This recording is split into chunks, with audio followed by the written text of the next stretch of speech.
नमस्कार। मैं हूं शिवश्री शंकर विग और आप मेरे साथ देख रहे हैं metro today live. Metro today live में ये आपका अपना चैनल है। मेट्रो टुडे लाइव में आज हमने स्पेशल बीजेपी की तरफ से उनको इनवाइट किया था। बीजेपी के 4 स्पोक्स पर्सन को, चारों स्पोक्स पर्सन आने से कतरा रहे हैं। क्यों? क्योंकि बहुत बड़ा मुद्दा है किसान का। किसान आंदोलन चारों तरफ फैल रहा है और ये लोग किसान को बेरहमी से पीट रहे हैं, मार रहे हैं, दौड़ा दौड़ा के मार रहे हैं। इसीलिए कोई बीजेपी का spokes person metro today live channel पे आने के लिए कतरा रहा है। तो आइए, जो हमारे पास आए हुए हैं उनसे ही अपन बात करते हैं। कल्याण जी जुड़े हुए हैं हमारे साथ जयपुर से। कल्याण जी हैं जो जयपुर से हैं और कांग्रेस के स्पोक्स पर्सन हैं। दूसरे हमारे साथ जुड़े हुए हैं डॉक्टर केशव पंडित। डॉक्टर केशव पंडित को स्पेशली मैंने इसलिए बुलाया है आज अपने चैनल में। ये सीईओ हैं एटीवी चैनल के। इनको स्पेशली बुलाया है क्योंकि ये बहुत अच्छी तरह किसान आंदोलन को पहले भी इन्होंने रीड किया है और अब भी ये देख रहे हैं। क्योंकि लास्ट टाइम जब किसान आंदोलन हुआ था तो यही डॉक्टर केशव पंडित लाइव कवरेज के लिए दिल्ली गए हुए थे। तो आइए अपन कांग्रेस के कल्याण जी से शुरू करते हैं। कल्याण जी, ये जो किसान आंदोलन शुरू हुआ है और जिस तरह से बीजेपी गवर्नमेंट किसानों पे हावी होना चाहती है, इसके पीछे क्या राज है सर? देखिए, नमस्कार केशव जी को, नमस्कार केशव जी को और आपको प्रणाम। जी जी। ये गवर्नमेंट पब्लिक की गवर्नमेंट नहीं है, ये गवर्नमेंट है धनाढ्यों की गवर्नमेंट है। जैसा कि पिछले किसान आंदोलन में भी 700 लोगों को, 700 किसानों की शहादत दिलवा दी और आज भी उन लोगों पे केस जो है ना बरकरार है। न ये केस वापस ले रही है और न किसानों को कोई राहत दे रही है।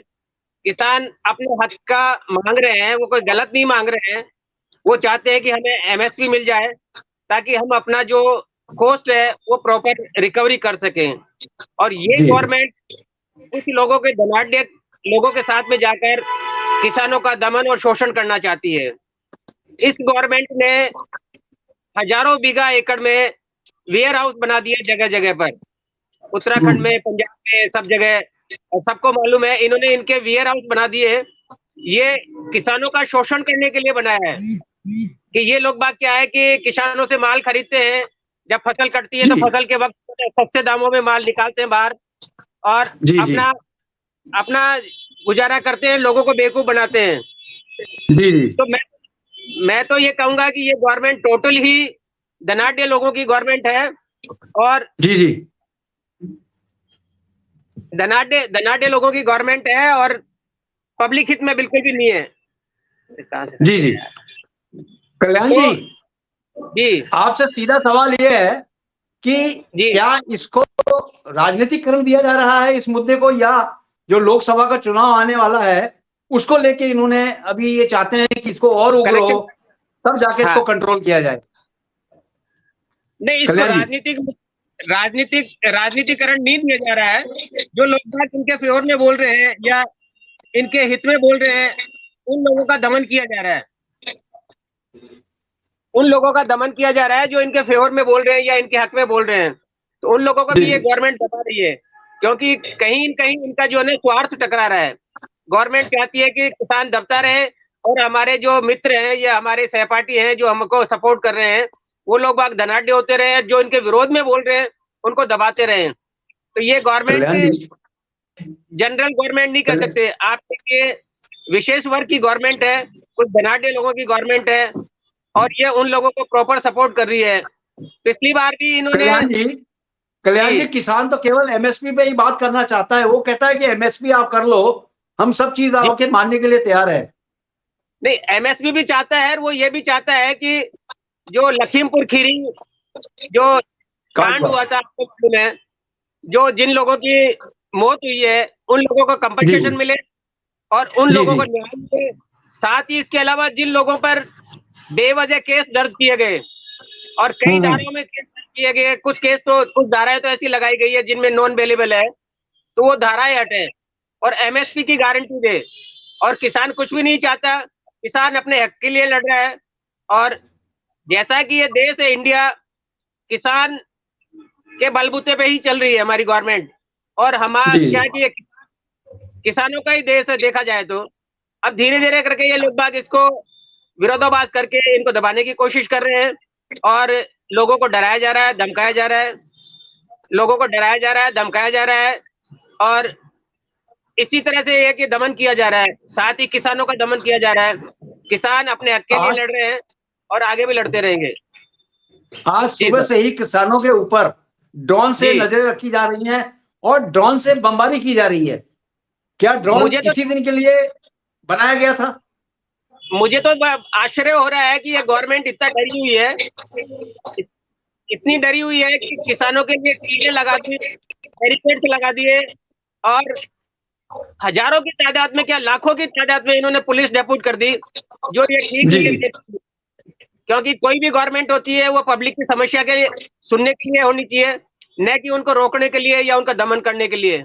तो मैं तो जी यही जी चाहूंगा, यही रिक्वेस्ट करेंगे कि वे किसानों की बात सुने, किसानों के साथ बैठे, मीटिंग करें और इसका हल निकालने की कोशिश करें। ये किसी के साथ में बैठना नहीं चाहते और अपनी दमनात्मक नीति अपना रहे हैं, इसलिए किसान इनके साथ में नहीं आ रहे हैं और नई बातचीत करना चाह रहे हैं, न उनको कोई उनके परिणाम मिल रहे हैं बैठ के। इसलिए मेरी तो कृषि रिक्वेस्ट यही मंत्री है। ने जी। कृषि मंत्री ने 2 बार बातें की हैं, दोनों बार फेल हो गई है। तो यह वार्तालाप ही चलेगा इनका या इस तरह करेंगे? देखो वार्तालाप से कोई हल थोड़ी होने वाला है।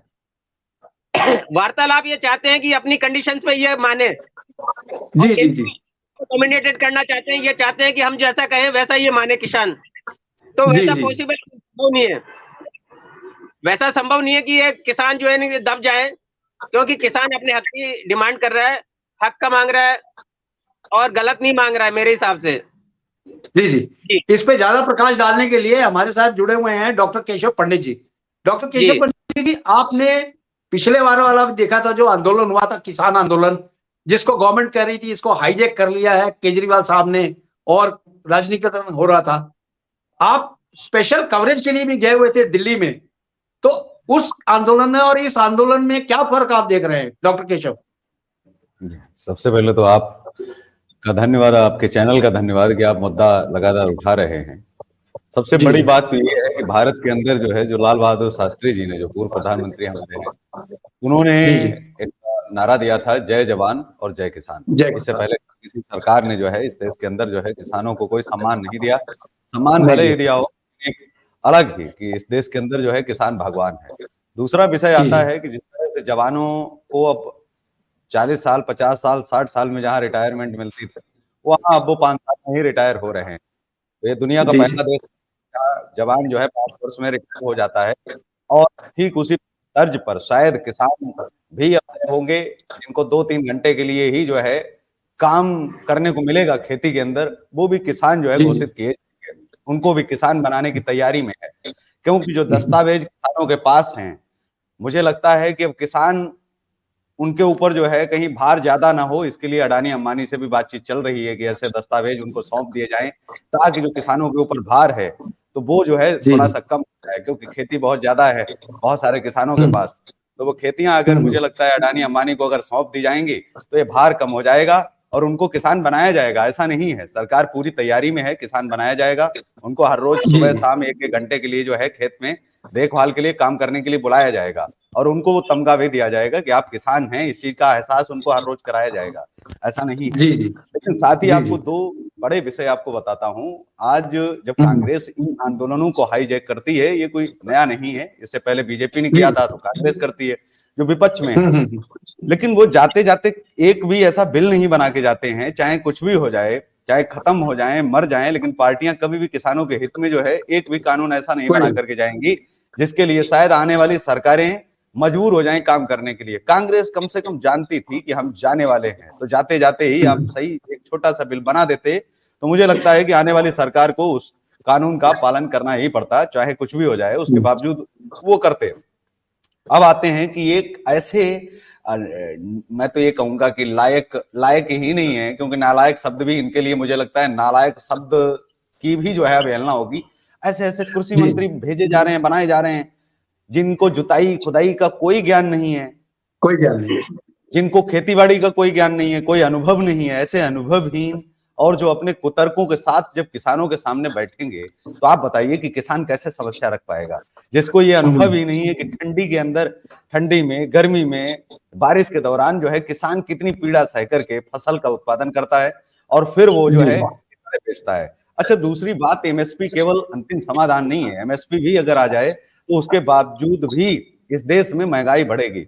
मैं पहले दो चीजें आपको बता दूं कि जैसे एमएसपी पर मान लीजिए कि गेहूं 50 रुपए किलो बेच दिया गया, जो प्राइवेट कंपनियां हैं, निजी कंपनियां हैं, वो 50 नहीं 500 रुपए किलो भी खरीदने की क्षमता रखती हैं, वो खरीद लेंगी, लेकिन उसके बाद में वो 500 का 50 गुना जो है अधिक वो वसूलती भी हैं और इसी देश के अंदर वसूलती हैं। आप सोचिए कि इस समय लहसुन की 500 रुपए किलो है और इन्होंने जो है ज्यादा से ज्यादा 50 या 60 रुपए में स्टोर कर लिया। तो ये स्टोर रखने वाला जो सिस्टम है उसको बंद किया जाए, क्योंकि ये सरकार के ही अंडर में आए, और अगर कोई करे भी तो बताया जाए कि जितने में आप खरीद कर रहे हैं इस वर्ष केवल 10% अधिक या 5% या फिर 2-3 जो भी है वो एक तय हो जाए कि आप बेचेंगे भी मार्केट में इतने ही रेट में। एमएसपी दोनों की तय होनी चाहिए, आम आदमी की भी और फिर किसान की भी। तो एमएसपी पर केवल बेचना अगर यह है कि आप बेच दीजिए और उसके बाद में फिर देश के लोग जो खरीदेंगे उल्टा, उसको आप देखिए कि किस तरह से जाएगा।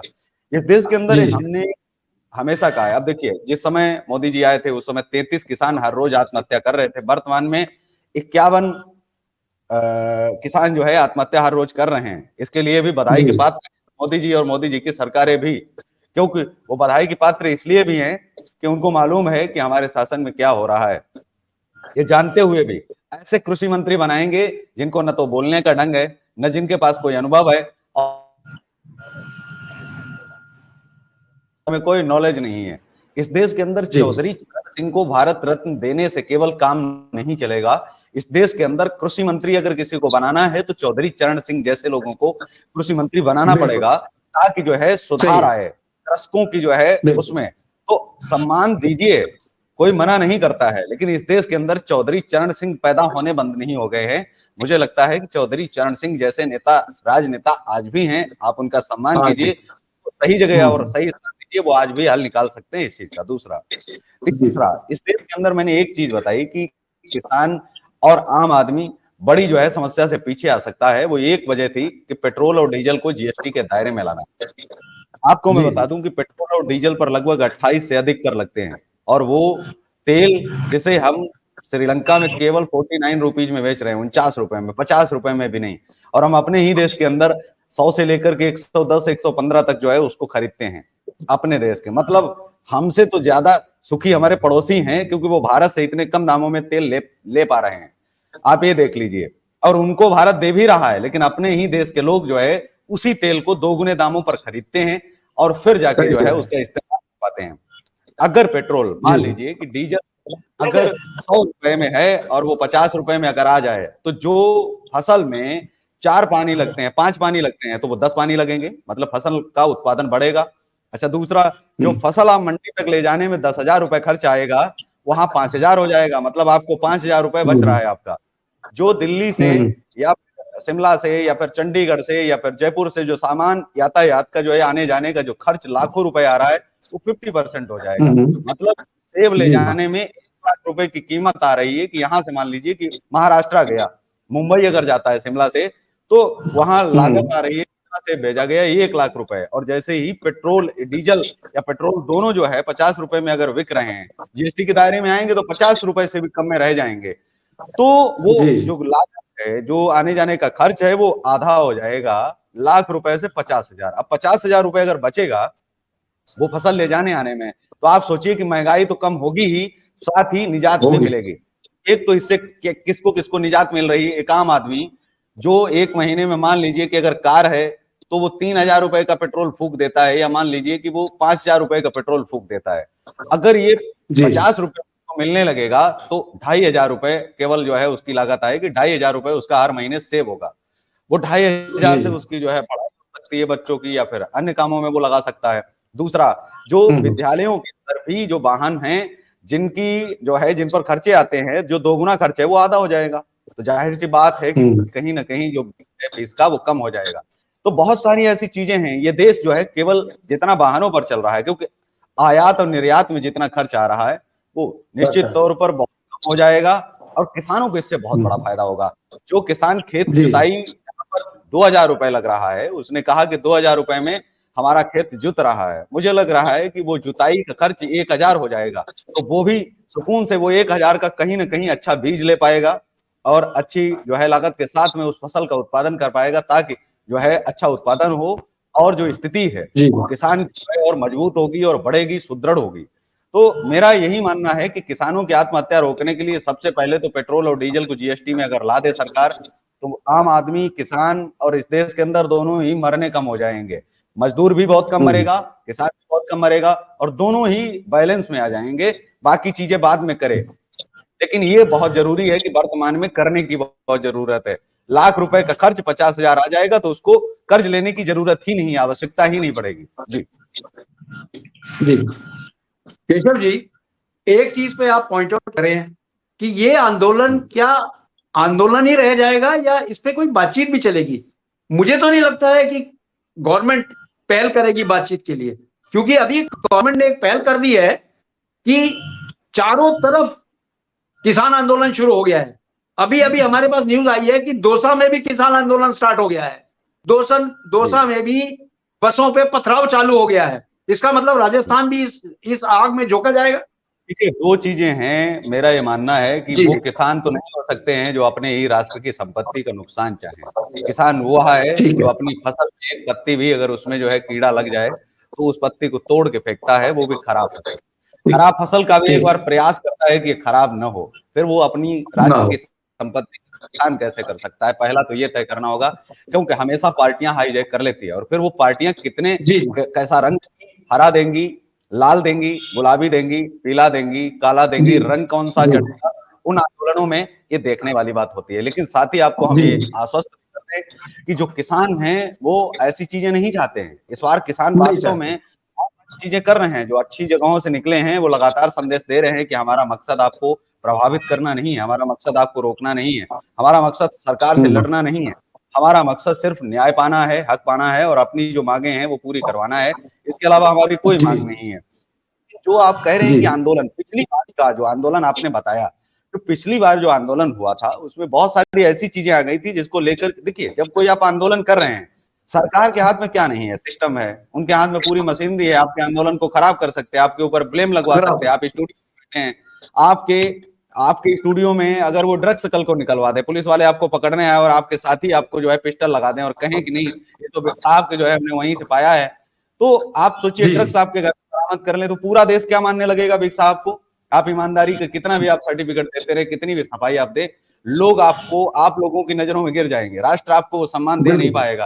भले ही हमारे जैसे सही। लोग एक बार आपके बारे में सोचे भी, लेकिन उसके बावजूद भी हमें ये सोचने पर भी हम ये विवश होंगे कि बिग साहब जैसा व्यक्ति, नहीं दाल में कुछ ना कुछ तो काला है, नहीं तो सरकार को क्या पड़ी थी के पीछे पड़ने की। कई सवाल जी ऐसे भी करते हैं, कचोटते हैं। ये आंदोलन अगर सरकार चाहती है कि अपनी स्थिति और अपनी मजबूती में अगर रहना चाहती है, तो ये आंदोलन अगर वो बिगाड़ते हैं तो इससे छवि सरकार की भी बिगड़ेगी, क्योंकि हर बार दाल में काला नहीं होता, कभी कभी दाल में काली होती है। ये आंदोलन किसानों का है, इसमें जिस तरह के लोग आ रहे हैं, अगर वो सही ढंग से आंदोलन को चलाएंगे तो मुझे लगता है कि बहुत सही चलेगा। जैसे भारत जोड़ो यात्रा चलाई राहुल गांधी जी ने, जी ठीक चली, कोई आंदोलन में कोई पत्थरबाजी या पथराव नहीं हुआ। लेकिन उसके बाद में जो भारत जोड़ो न्याय यात्रा हुई, उसको भी आपने देखा कई जगह पथराव हुए। हालांकि कई चीजें इनकी गलत या सही हैं, पार्टी के अंदर लोगों को भी जो है बुरी लगी हैं, ऐसे भी राजनेता बाहर निकल करके आए हैं। लेकिन ये आंदोलन इस बार देखने वाला ये है कि जिस तरह किसानों के साथ ये दुर्व्यवहार जो किया जा रहा है, मतलब जी एक जी ड्रोन से हमला करना, आप पाकिस्तान के ऊपर हमला कर रहे हैं क्या? आप पंजाब को अपना राज्य ही नहीं मान रहे हैं, आप कर क्या रहे हैं? आपके पास इतनी टेक्नोलॉजी है, इतना सब कुछ है, आपके पास एक कृषि मंत्री नहीं है, बस इतने पढ़े लिखे हैं आपके पास लोग, तो आप उनको जो है बस प्रभावित नहीं कर पा रहे, उनके ऊपर आपका कोई बल नहीं है।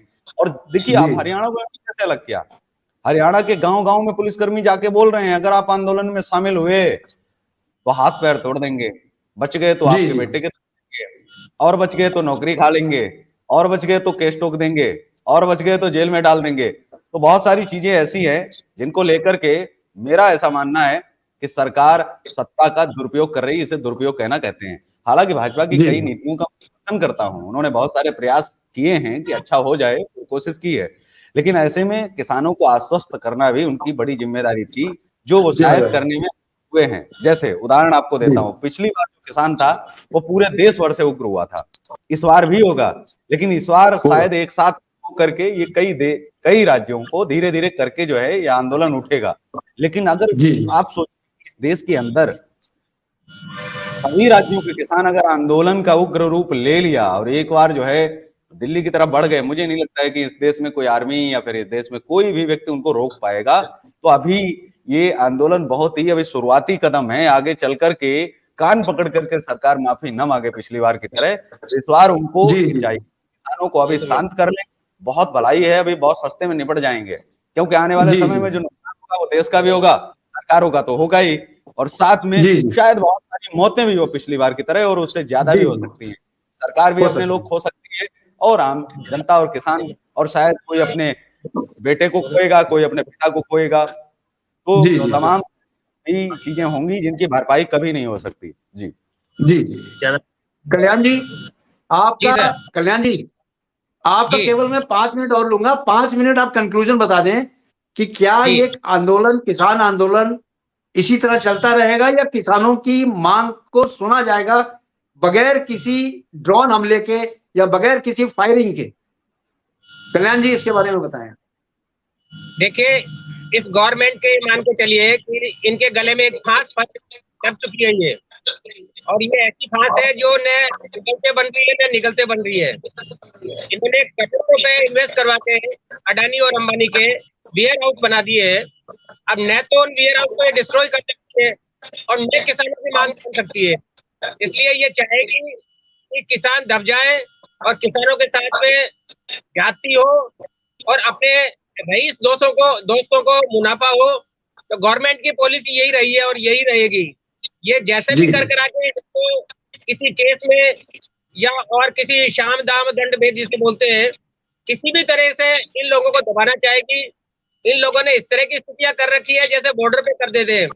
बॉर्डर पे भी सिर्फ एक होता है, इन्होंने चीनें लगा दी, बैरिकेड्स लगा दिए और मिलिट्री फोर्स लगा दी। तो अभी इनके पास में है सारा सब कुछ है, किसान दबने वाले नहीं है और ये दबाना चाहती है। तो गवर्नमेंट जो है ना बहुत नहीं मानेगी और बहुत इजीली इनके साथ में ये मान के चलिए कंप्रोमाइज नहीं करेगी। ये चाहेगी पहले कि इनको बिल्कुल तपा दिया जाए और बिल्कुल इनको इस तरह का कर दिया जाए कि जिससे ये बिल्कुल निस्तेज हो जाए और ये सरेंडर होने की पोजीशन में हो जाए। ये पिछली तरह जैसा पिछली साल 1 साल तक चला था बराबर आंदोलन, वैसा ही आंदोलन इसको खींचना चाह रही है ताकि ये इलेक्शन में इसका फायदा उठा सके, लोगों को गुमराह कर सके और अपने धनाढ्य दोस्तों का फायदा कर सके। मेरा तो कहना यही है कि गवर्नमेंट को चाहिए कि देश हित में और अपने राष्ट्रीय हित में किसानों से बैठ के बात करे और उनका समाधान निकाले, उनको एमएसपी दे। लेकिन कल्याण जी, आप इस बात से आश्वस्त हैं क्या, इस बात से आप सहमत हैं कि जो भी पिछले सरकारें आपकी भी हुई हैं, उन सरकारों ने भी किसानों का दोहन किया है? अगर दोहन न किया होता और अगर कुछ कानून कड़े बनाए होते तो आज बड़े फायदे साबित होते, क्योंकि कानून ही आपने नहीं बनाए। कभी आपको मौका मिला, पूरा सत्ता आपके हाथ में रही, तो आपने कभी किसानों के हितों में कोई कानून नहीं बनाया? अगर कोई बनाया है तो आप बताइए। न उनकी सुरक्षा के लिए आपने बनाया, न उनके परिवारों के लिए बनाया, न उनकी एजुकेशन पर बनाया।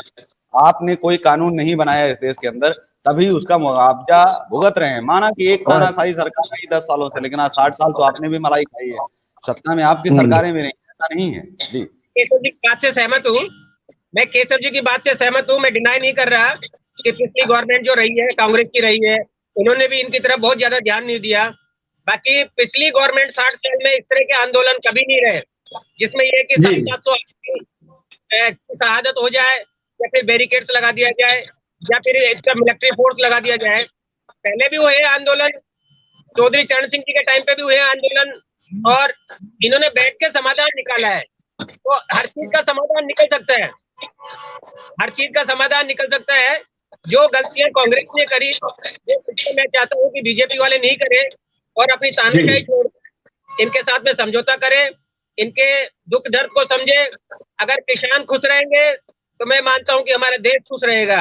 अगर किसान दुखी है तो हम लोग बाग दुखी है, क्योंकि इनका शोषण होगा, पब्लिक का शोषण होगा। ये लोग बाग जो अपने वेयर हाउस भरेंगे और फिर महंगे दाम में बेचेंगे, सस्ते दाम में लेकिन इसी खरीदेंगे। पर मैं कल्याण जी की इस बात से सहमत कतई नहीं हूँ। इस देश के अंदर देखिए हर रोज जहाँ 51 मौतें हो रही किसानों पे, आप एक कांग्रेस का नेता बता दीजिए। मैं भाजपा से, चलिए बिल्कुल मैं ये कहता हूँ, चलिए पूर्व में गलती आपसे हुई है, वर्तमान में भी तो आप गलतियां कर रहे हैं।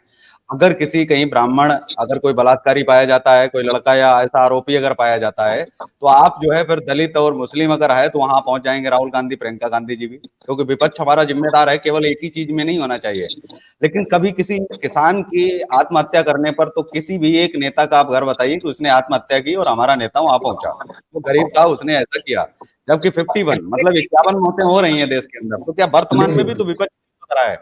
विपक्ष में अगर सुधार हो तो मुझे लगता है कि सत्ता अपने आप की अकल ठिकाने लग जाए, ये लोग अपने आप काम करने पर मजबूर हो। आप सही जगह पर क्यों नहीं पहुंचते हो? आप सही जगह जाकर बटन तो दबाओ, आप कान खींचोगे तभी तो सरकार काम करेगी, आप कान खींचते नहीं हो और आप बोलते हो कि नहीं आप जो है ये काम करिए। आपके हाथ में कान है लेकिन आप खींचना ही नहीं चाहते हो, आप अपना फायदा जो है देखती हैं। लेकिन ये आपको लगता है कि वर्तमान में जो पिछली गलतियां हुई, मैं उनको नहीं गिनवा रहा, हर रोज 51 मौतें हो रही हैं, हर रोज गलतियां आप कर रहे हैं, मैं तो सीधा कह रहा हूं आपसे जी। देखिए, मैं इनकी बात से इससे सहमत नहीं हूँ कि विपक्ष जो है कमजोर है, क्योंकि विपक्ष जी को कमजोर किया जा रहा है। मैंने कमजोर नहीं कहा, आप शायद समझे नहीं, आप मैंने विपक्ष कमजोर कहा ही नहीं, मैंने कहा कि विपक्ष के हाथ में कान है, कमजोर शब्द तो मैंने बोला ही नहीं। अगर मैं ऐसा बोलता, मैं ये कह रहा हूँ कि 51 मौतें, 51 किसान, मेरा नहीं नहीं मेरा आपसे सीधे सवाल है, 51 किसान हर रोज मर रहे हैं। आप आज की तारीख में आज ही आप बताइए कि आज भी 51 किसान मरे इस देश के अंदर, किस किसान के घर में गए हैं? एक कांग्रेस के नेता का नाम आप बता दीजिए। चलिए मैं कहता हूँ पिछला छोड़ जाइए, अभी अभी हम लोग बात कर रहे हैं आज की जी। मैं ये कहना चाहूंगा कि जब भी कोई इस तरह की कोई कैजुअलिटी होती है, कोई किसान करता है और उसके हक में अगर कोई विपक्ष पार्टी वाला आवाज उठाता है, तो दूसरे दिन उसके घर पे या तो ईडी पहुंच जाती है या सीबीआई पहुंच जाती है, या फिर उसको अन्य कारणों से थ्रेट मिलती है, उसको दबाया जाता है। मीडिया उसका साथ नहीं देता। नहीं ऐसा नहीं है, ये तो फिर आरोप इसलिए कि सवाल अगर आपके पास जवाब नहीं है तो फिर आप जो है उनको आप दबा देते हैं। मेरा ये मानना है कि जब आपको इतना डर है तो आप दुकान बंद करके आप घर में आप बैठ जाइए, क्यों मोहब्बत की दुकान चला रहे हैं? तो मोदी जी बोल ही रहे हैं। नहीं, आप मुझे ये बताइए मीडिया वालों ने या कोई भी विपक्ष पार्टी, ईडी से डर कैसा है आप बताइए। चलिए ईडी से डर कैसा है? ईडी अगर आपके पास पैसा नहीं है और गलत तरह से आपने पैसा नहीं निकाला है तो ईडी के हड्डियों में जो है उंगली डाल के पैसा निकालेगी? आप मुझे बता दीजिए। चलिए आप 594 लोगों पे आपने ईडी को रेड डाली है, 594% मतलब 98% लोगों पे आपने अरेस्ट किया है या केस दर्ज किया है, उसमें से मात्र 25 आदमियों को आपने सजा दिलवाई है, तो ये क्या है? और इसमें से 95% विपक्ष वाले दौर में 10 साल का ईडी का आपका और मोदी सरकार का दोनों का, ईडी एक अलग विभाग है। ईडी आपने केवल 6000 करोड़ 9 साल में कलेक्शन किया, 6000 करोड़। और अगर हम नरेंद्र मोदी की ईडी की बात करें, उनके दौर की ईडी की बात करें तो 1 लाख लगभग 2 लाख करोड़ के आसपास तो नगद जो है ईडी ने कलेक्शन किया है, और 16 लाख करोड़ की संपत्ति जो है, जब मतलब आप समझ रहे हैं ना, 16 और 2 18 लाख करोड़ और आपके 6000 करोड़। तो आप सोचिए कि पैसा अगर नहीं था तो किसी की जमीन जबरदस्ती कब्जा नहीं की होगी। 18 लाख करोड़ और कहाँ 5000 करोड़। तो ईडी मैं तो कहता हूँ मेरे घर ईडी आ जाए, मुझे डर नहीं है। नहीं आपको डर है क्या ईडी का? नहीं, मुझे करेगी क्या? नहीं है। टाइम खत्म हो गया हमारे पास, टाइम हमारे पास खत्म हो गया। थैंक यू वेरी मच आप दोनों का जुड़ने के लिए। Keshav ji thank you very much, doctor साहब थैंक यू वेरी मच। जय हिंद, जय भारत। Thank you sir. जय हिंद भारत। जय हिंद सर। जय हिंद। मजा